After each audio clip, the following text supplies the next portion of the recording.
All right. Good morning, everybody. It's a beautiful day here in Arizona. It's about 50 something degrees.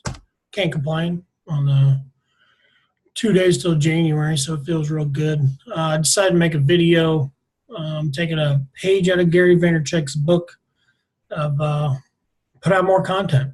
Content is king. So why not go with the education part that we actually teach everybody one on one?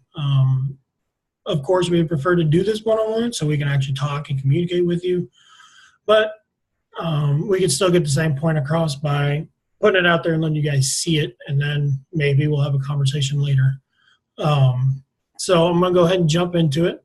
I got my kid in the bedroom watching TV, girlfriend's in the other bedroom doing something that she's working on. So I got a little bit of time. Let's jump into it. So let me start with sharing my screen so you can see it. Okay. I'm just going to go through a PowerPoint real quick. This is just some real basic concepts that we feel that everybody should be learning, but nobody's being taught. So typically what we see is you go to your parents for your questions. What should I do with my money? I got a paycheck. What should I do with it? Blah, blah, blah. Which, at no fault of their own, they're telling you to put it in a savings account. And once you have enough money, then you go buy what you want. That's actually good advice because you don't want to go into debt. But there's other things you can do to prepare for your future. So,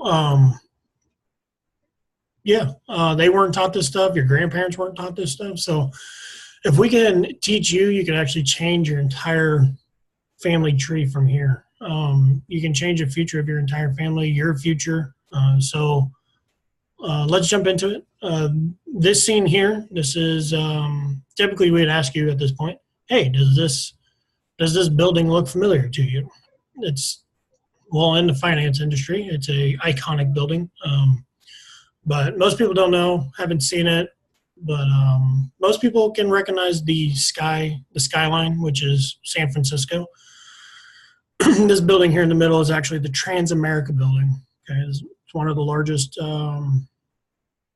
insurance companies out there, which is actually our parent company. So if you look here at the top, you can see some lights on at the very top of the building before you hit the top triangle. That's actually the 48th floor of the building, and me and about 10 other agents from Arizona on our team directly were able to go here for a leadership retreat. So out of the 60,000 plus agents that we have in the entire company, there was 50 of us that got invited to get direct leadership training from top guys in the company. So I was able to go here, and I just started. We went back in November, middle of November, and I had started middle of August or September. I was about 2 months in when I got to go. So out here in Arizona, we're making a lot of big moves. So being able to go and do that and get to talk to a $6 million earner directly and have a conversation with him and shake his hand and talk to him like a regular guy was pretty cool. He's a very humble man. Jeff Levitan, if you can look him up, he's doing some amazing things with his success. He's got a charity called All for One. He's building medical facilities, orphanages, schools, all across the world, mostly in Africa and the most poverty-stricken countries, which is, it's amazing what he's doing. Him and some other big earners in our company are doing that. Hopefully I can become a part of that soon. So, let's move on. Again, this is the Transamerica building, which is our parent company, and that's our headquarters in San Francisco. What we're going to do is this is more about who we are. So actually, before I dig into this, while I go through this slide, through all these slides, we want you to think of 3 different questions that we think are very prominent, I guess would be the word. One, are the companies that we work for and that we have access to, are they credible, and would you ever do business with them, or have you done business with them? Number two is the education part. So there's a section of education that we go over. Is it needed in society? Have you learned it? Have your parents learned it? Grandparents learned it? Have any friends actually know this stuff? If not, if you can think of about, the third one would be about 5 to 6 people that you can think of that need this information. Who are they, and how can we get this in front of them? It could be as easy as a share, because this is going to go up on social media. So, but anyways, the company I work with directly is World Financial Group. We are a financial broker for Transamerica, which is our parent company. They own World Financial Group, but we actually are brokers, so we can work with over 90 different companies. Locally here in the Arizona, the state of Arizona, we have 6 branches. 3 of those have been directly opened by my team. The team I came on to and work with has been doing this for about almost 4 years, or coming up on 4 years, have 500 agents on our team across 17 different states across the nation. So we are growing and we are expanding at a pretty rapid pace. As a whole, just nationally, just in California, there's over 400 branches, which isn't even putting a dent in what's necessary out there, because California is such a populated state. You would think 400 branches is huge, but not in California. Maybe here in Arizona, but not in California. Globally, we actually have offices in Canada, Puerto Rico, and China. So we are an international company as far as World Financial Group goes. And then we have over 65,000 independent licensed associates, meaning that's what I do. That's what Jason, Johnny, my mentors do. 65,000 of us across the world. Like I said, Transamerica owns World Financial Group, which is one of the largest. Sorry, there's some laundry going on in the background, but Transamerica is one of the largest financial institutes in the United States. And about 20, 30 years ago, I believe, Aegon, which is one of the largest global companies when it comes to the financial industry, they've been around for over 150 years. They survived the Great Depression. They survived the 2008 market crash, the 2000 Y2K scare. And they are worth over $650 billion in assets. So billion with a B.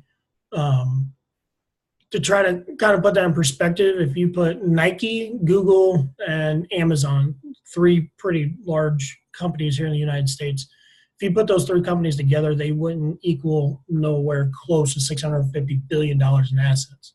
Aegon is based out of the Netherlands, and they've been ranked by Forbes as one of the largest companies that can never fail, because they are just so big. So this here is just to show that we're not some small mom and pop shop that are just scavenging at the bottom trying to make it. No, we work with a behemoth of a company, and we have $1 million earners all across the nation, with their building their agencies, and with us being able to work with 90 different companies, it's a big deal. We can be a one-stop shop for what people are looking for. So speaking of 90 companies, at this point, I would typically ask you, if we're sitting down face-to-face, do any of these companies right here look familiar to you? I get some yeses, I get some nos. Yeah, I've seen Prudential. I've heard of Transamerica. I've heard of Pacific Life, I think. That N with the eagle looks familiar. Well, that's Nationwide, which is usually the easiest one to know, just because Peyton Manning and Brad Paisley going around town in their tour bus trying to make jingles all day on TV. But these are just some of the companies that we work for. Like I've said a couple times now, we work with over 90 different companies, and we offer about over 300 products from these 90 different companies that can help fit your needs. So annuities, IRAs, Roth IRAs, that's a pretty big one most people know.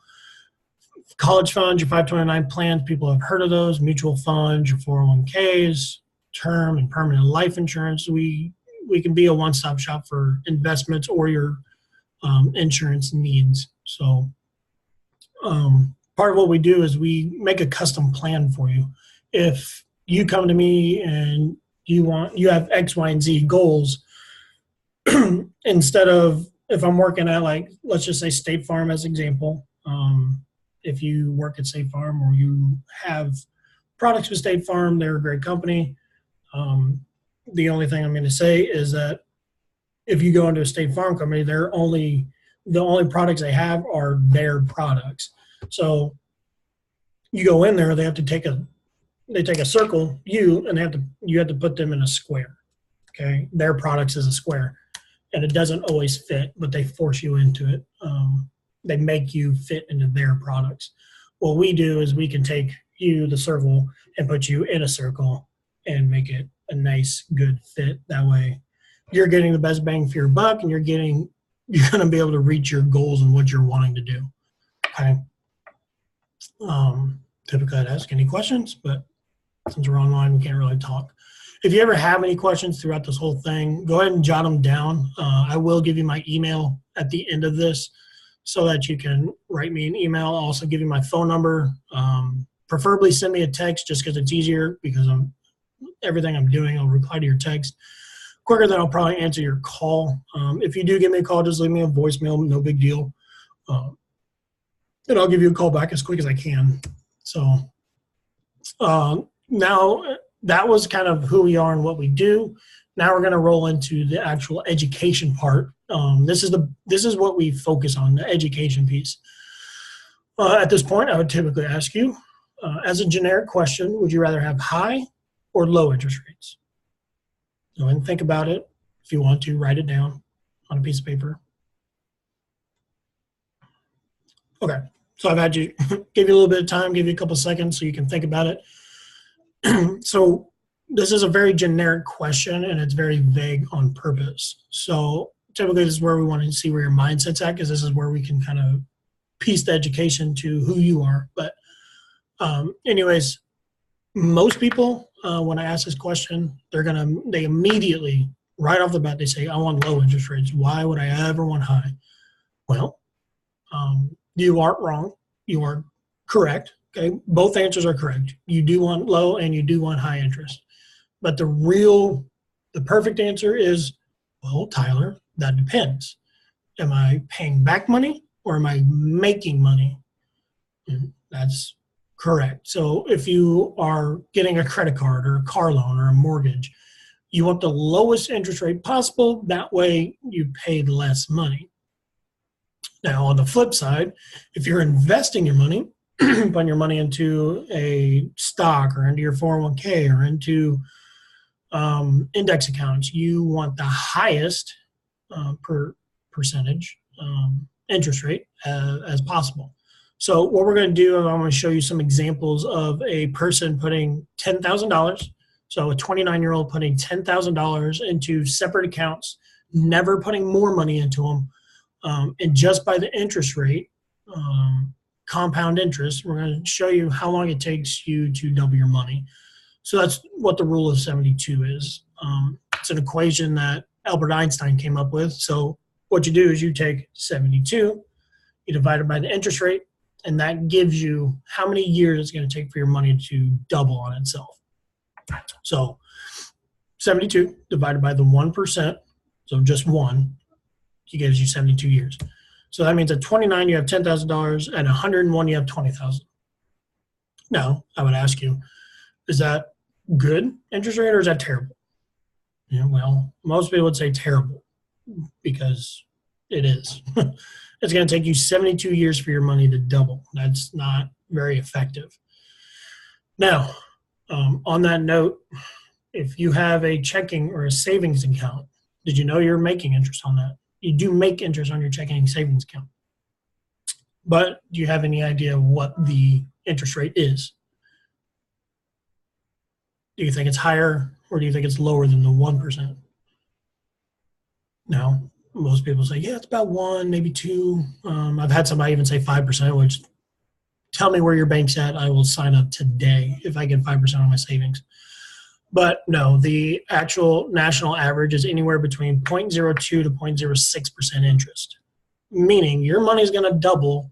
I think we did the math. I can't remember the exact number, but it was around 360 something years. Now, I'm not going to live that long, and there might be somebody with the way technology is advancing that's younger than me that can do that, but not this guy. I'm not going to live 300 years. So if I have my money in a savings account, it's never going to double. So let's bump it up to a 4%. So if you're with a credit union, they do really well for you. I had a 4% CD at one point. So 72 divided by 4 is every 18 years your money doubles. Not terrible. So 29, you have 10,000, 47, 20,000, 65, 40,000. Not terrible.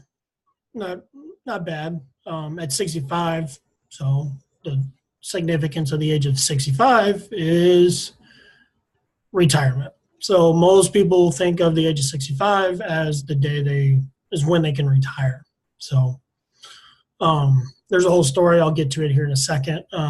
But essentially, by the time you're retired, you just quadrupled your money. So that's not horrible, but it's still not good. There's still more out there. The story behind Social Security was back in the 1930s.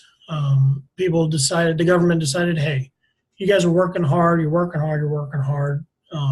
and then you die. You don't get to enjoy life. So government said, hey, we'll take a small percentage of your paychecks. We'll put it in this account, and then by the age of 65, we'll pay you to live, and then you don't have to work. You can relax a little bit.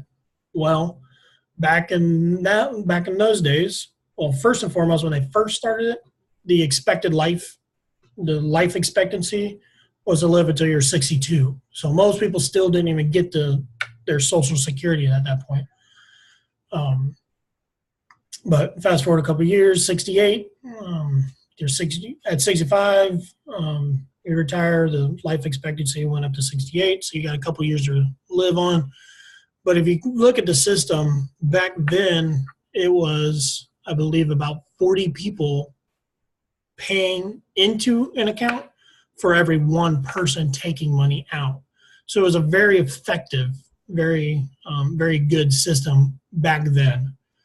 Now you fast forward to 2018, and that has dropped to 3 people putting money into an account for every one person retiring. It's a system that's imploding on itself with Medicaid, Medicare, Social Security, all those things. It's taking up that's the bulk of the budget for the government. If you read the book, The Power of Zero by David McKnight, I believe his name is. McKnight for sure is his last name. I always want to say Brian, but Brian McKnight is not right. He's a singer. But David McKnight, I believe, is who wrote that. Just right in the very first chapter, they talk about it, and it's pretty eye-opening to how bad that system really is. So people my age, I'm 28 right now. By the time we retire, by the time we're 65, no. Social Security probably won't be around. Medicaid, Medicare probably won't be around. We need to be taking ownership and doing what we can to prepare ourselves for the future. So let's move on. Even a 2% change. So you increase your interest rate by 2%. That means your money doubles every year, or every 12 years, sorry. If you look here at 65, you now had just doubled your money from the 4% interest rate. So a 2% interest change can make a huge difference. Okay, going from $40,000 to $80,000, you just doubled your money just by being able to change your interest rate, if that's possible. Now this last one here is 12%. So 72 divided by 12 means your money's going to double every 6 years. So I show you 29, you have $10,000. By the age of 47, you already have that 80,000. At this point, if we're speaking face to face, I would ask you, what do you think you'll have? How much do you think you'll have at 65? and I sit back and I watch. People get really flustered.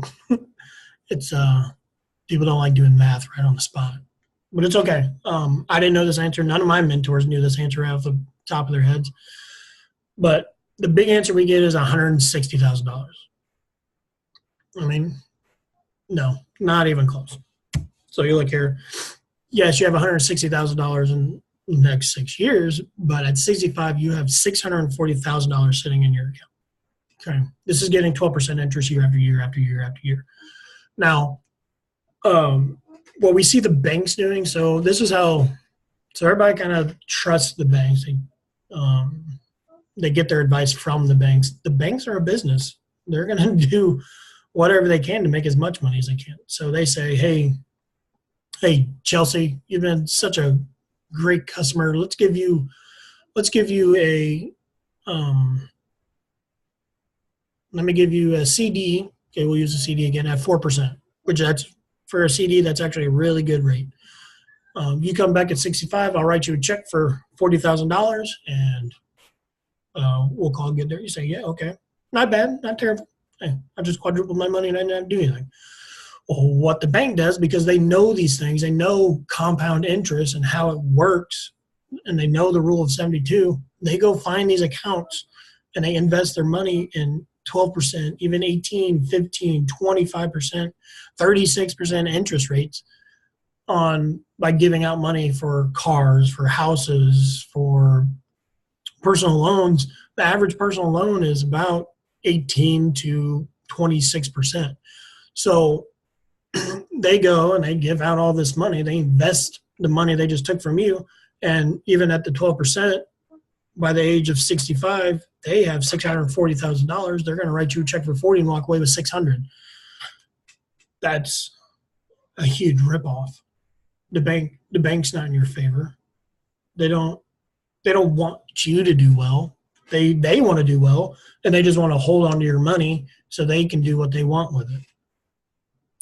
To me, that's a big deal. You would think you'd be able to trust the banks, and they would be a good place to put your money, but it can be. Kind of depends on the account. Putting your money in certain spots are good. They're good for some stuff, but as far as investing, me personally, I stay clear of the banks when it comes to investing. So, and then at this point, I usually get two questions. Where can I get 12% interest, and what's the risk? Well, I can tell you there are accounts out there that give you 12%, even up to 15% interest with zero risk. Now, you can call me a liar. You can not believe me. You can go ask your financial advisor, but he ain't going to tell you that because the market doesn't do that well. But me being an insurance business, there's products out there that can give you up to 15% interest rates and zero risk, which is unheard of. But that's why we do this education part, so we can teach you that this stuff is real. Okay? So moving on here is how your money grows. There's 3 different ways your money can grow legally in the United States. Okay? You have your fixed accounts. So that's like your bank account, your CDs, low interest, very safe accounts. You're not going to get huge gains. Your money's not going to grow into a huge amount of money. But it's good to have that in case of an emergency. Your fixed accounts are usually easy access, like your checking or your savings account. You can go in and you can get that money fairly quickly. Then you have your variable accounts. So this is your 401ks, your pension plans, your stocks, mutual funds, things like those. Okay, these are considered in the market, meaning they're going to go up and down, up and down, up and down, crash, up, down, up, down, up, down. They're going to be all over the place, depending on how the market does. So I mentioned 401ks, pension plans, 403bs, 457s. These are all different retirement funds, depending on where you work. I get a lot of times, did you say 401k? Yeah. Yeah. Did you know you can lose money in your 401k? The money your company is telling you to put away for your retirement, they're telling you to put money away there for later and telling you not to look at it or not educating you on it, which I don't know which is worse. and you can actually lose money. So if you've looked at your 401k over the last year, up, down, up, down, up, down, up, down. Yeah, the end of this year it probably did pretty good, but all throughout the year you lost chunks of money when it could have just been sitting at a steady pace. In an index account, you would gain if you look at this. Okay, there's a stock market, there's the market shadow, but here's how the account actually works. Now I'd ask you, what sticks out to you in the red part? Or the far right people, for any people that are colorblind, sorry. What sticks out to you? So the two things most people tell me, well, it goes up like steps. And then number two is there's a lock. So is it locked in? Yeah, that's exactly how it works. So if you see how the shadow works, how it follows the shadow up, but it never follows it down. So how this works is the market goes up, the market goes up, you gain all that interest. Now the market goes down, you stay right there. You stay at the same spot you ended the year at the next year. And then so overall the next year it goes up, boop, so does your money. And then over the next year. And it just keeps moving up and it never goes down. And have you ever heard of these accounts? Most people I talk to say no, which is unfortunate. This right here, this slide, is what got me into this business. Why are we being told about fixed accounts? Why are we told about variable accounts, but we're not told about index accounts? But if you look at it, your money only goes up and never goes down. And it goes up at a pretty rapid pace. Well, why haven't I been told about that? I asked my mom, asked my dad. My dad's a pretty smart guy. He's got a lot of money. Has he ever heard of these accounts? Nope. I've talked to a couple other buddies. Okay, they heard about index accounts, but they haven't heard about them in this way. So there is a S&P 500 index where you can actually invest your money into, and those still lose money. But these accounts here, these index accounts, they don't lose money whatsoever. And that's what got me. The people I looked up to, the people I think are the smartest, didn't know about these things. And it's a shame. It's a shame that we don't know these things. I'm not a conspiracy theorist, but there's two things I think how the government can control us, for sure. They can definitely control us out of two things. One, they keep us uneducated. So the government is in the school. So federal government has taken over education. They're the ones dictating what's being taught, how it's being taught, and so on and so forth. There's a video that goes around on Facebook all the time talking about how if you don't get a good test score, you're dumb. No, maybe they're just not strong in math, but they're geniuses and they can write a book blindfolded backwards, upside down, because they're great writers. Why aren't we emphasizing these people's skills and emphasizing more around what they're good at? Okay, yes, I took I wouldn't say pretty advanced math. I mean, I took a college math course when I was in high school. Have I used it? No. I am a strong proponent of education there needs to be a change in education. And it's not happening, and we have to do it ourselves. Unless you want to do something very specific, like a lawyer, a doctor, a nurse, an accountant, something like that. If you want to get into the business field at all, I think college is worthless. They don't teach you the things you want to do. If you want to start your own business, good luck getting any kind of education from the school system to teach you how to do it. There's only, on that point again, the government controlling us by education, there's only 5 states in the nation that require at least one semester of any kind of finance in their high school curriculum. Now, I went to school in Missouri, and Missouri is one of those, but I took it was a personal finance class when I was a sophomore. Let's be honest, when I was a sophomore, how old was I, like 15, 16? I didn't really care at that point. There are some people, like they're working through high school and like they need to know how to balance a checkbook and write checks, which we really don't even do anymore, but that was good for them. But for me, no. I remember some of it, but it was just basic stuff. But number 2 on how the government controls us is keep us poor. So you're going to keep us poor by fixed accounts and variable accounts. Yes, you can do very well in the variable accounts, but you have to know the market yourself, and you have to do it yourself and be able to understand it. Warren Buffett, one of the best investors in the world, averages a 28% return, but he's paying attention and he knows where his money is going. Nobody that I've talked to, that I've asked, knows anybody that's putting their money into a variable account, parentheses, 401k, 403bs, 457s, and letting somebody else manage all their money, has retired, been able to retire on just that money. It's impossible. So that's my tangent on that. Next thing we're going to talk about is how your money gets taxed. So 3 different ways. 2 of them is what we kind of know. Your tax nows, your bank accounts, stocks, mutual funds, so on and so forth, tax later. So you put tax deferred money, meaning before your money gets taxed, you put them into these accounts, and then as they grow, then you go take the money out. Then Uncle Sam takes his money. Now, this was genius on the government's part. We'll give you a small benefit up front so that we can get a larger chunk later. By having these 401ks grow and grow and grow, Uncle Sam's going to come in at the end, as of right now, and take 30% right off the top as you pull it out.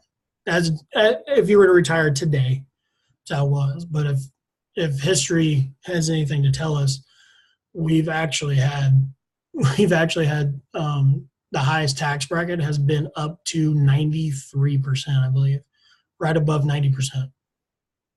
So back Ronald Reagan's time, the highest tax bracket was just over 90%, meaning anybody that made over $200,000 was getting taxed at 91 or 93%, which is ridiculous. If you have an account with over $200,000 back then, if you're retirement and you retired back then, they would take over 90% of what was in that account right off the top.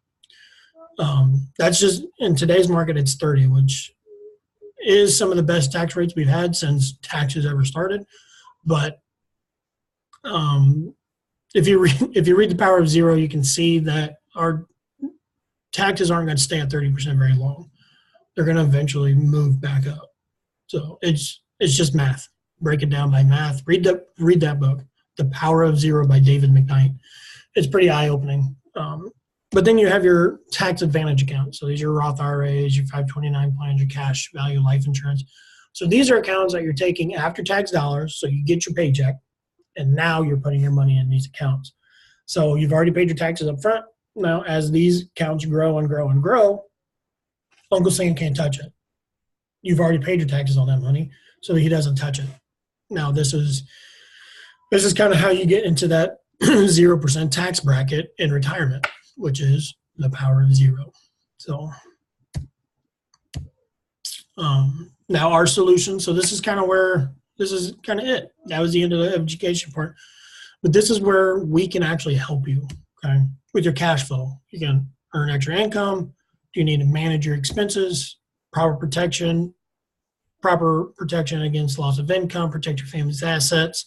If you were to die today and you have a family, would they be able to live on your savings account, on your 401k? What's in there after penalties?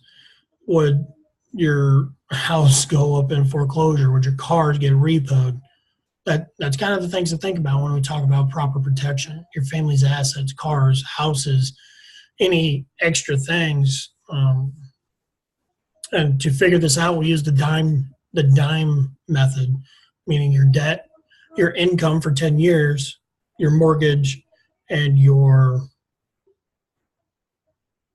I forgot what the E was. That's terrible. But these are your four. With these four, I have it written down somewhere. So if we talk, we'll be able to go through it. But with these four, it kind of figures out what size of insurance, life insurance, you would need to properly protect yourself and your family. Your debt management, if you need to consolidate your debt are striving to eliminate your debt. We have ways to help you manage your debt, build your wealth, outpace your inflation, and reduce taxes. So that's kind of taking care of your the power of zero, outpacing inflation, which is growing at like 2.5%, 3% every year. Are your accounts out? Are they outdoing that? Professional money management. So if you have your accounts in a variable account and that's where you want to be, we have access to be able to help manage that and maybe lower your fees, because the fees eat up what your variable accounts are in. Emergency funds, so saving 3 to 6 months worth of income, prepare for unexpected expenses. Something pops up, your car breaks down, you get a flat tire, you getting just a little fender bender, but it's enough that put your car out of commission, you'd be able to get a rental car. And then protect your wealth, so reducing that taxation and building that family legacy. What is your family going to know you for once you're gone? Your grandkids, your great-grandkids, your great-great-grandkids. I know what I want my family to remember me by, and that's kind of the point of the proper protecting your wealth. Is there's ways out there that you can keep money coming in for your family for years after years after years. So I'm going to stop sharing right now. Write these down. If you have any questions about them, go ahead and send me an email. But I'm going to stop sharing so we can talk a little more. So with that, that's really it. That's about as far as the education part goes, where that's our main goal. I want to educate. If you choose to talk to me or not talk to me, that's fine. I hope I can help you, give you this knowledge so you can take it to where you need to go and prepare yourself for the future. If we end up talking and we can help you, like, even better. I mean, that's great, of course, because I want to help people as much as I can. I'm not here just for me. I'm here for everybody else. What I'm doing is, what I'm already doing is going to help my family, and I've already got that secured. I've got that done. But if I can help you and your family, or maybe not you, but maybe your friends, maybe one of your friends is in a area where they don't know what they're doing, or you know somebody that just got a pay raise or a really good job and they're making all kinds of money, but they have no idea what to do with it. That's a conversation we can have. Like, we can prepare them for their futures, for their kids' futures, their husbands, their wives, their grandkids' futures. There's things out there we can do to prepare them. So go ahead and write this down. My email address is Tyler Rollins, pretty easy, .wfg@gmail.com. So if you have questions, or you want to set up a phone call, or we can even do a video chat like this, and I can talk to you one-on-one. I can even bring in one of my business partners too, just so you can get a second perspective, because sometimes people don't want to talk just one-on-one with me, but I can link in somebody else that can help you and speak to you on a whole different level. Then we can do that. But also, you can text me, or you can give me a call, leave me a voicemail. My number is 602-350-0948. So again, if you have questions, you want to set an appointment, you want to go into more detail about any of this stuff, let me know. Send me an email, give me a call, send me a text preferably, but a phone call will work too. I'll get back to you as quick as I can. Hope you guys have a great night or a great day, whatever time it is. And I hope to speak with a lot of you soon.